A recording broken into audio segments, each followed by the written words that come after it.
kenapa ada segelintir masyarakat kita yang gemar membida'ahkan sesuatu amalan kerana mereka secara simplistik menggunakan kaedah tadi.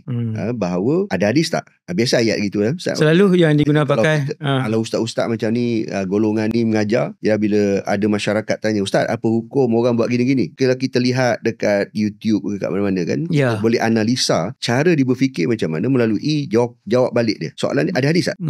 Ada hadis tak? Dia, betul. Nabi buat tak? Sahabat buat tak? Betul. Yang tu yang dia orang selalu timbulkan. Sedangkan setiap perkara ni dia ada manhaj. Subhanallah. Jadi gitulah Ustaz Wadi, mana sekarang ni kita nak didik masyarakat kita bahawa dalam memahami sunnah takriyah ini, kita perlu kepada manhaj ilmu yang jelas yang ulama kita dah berikan, dan kita jangan secara simplistik mengatakan, oh, amalan ni bid'ah, sebab apa Nabi tak buat? Tidak. Kita nak didik masyarakat kita, diamnya Nabi SAW bid'ah ataupun sunnah. Sunnah takriyah itu untuk kita lebih faham secara mendalam. Sebenarnya perkara ni adalah perkara ijtihadi yang sebenarnya boleh berlapang dada menerima perbezaan.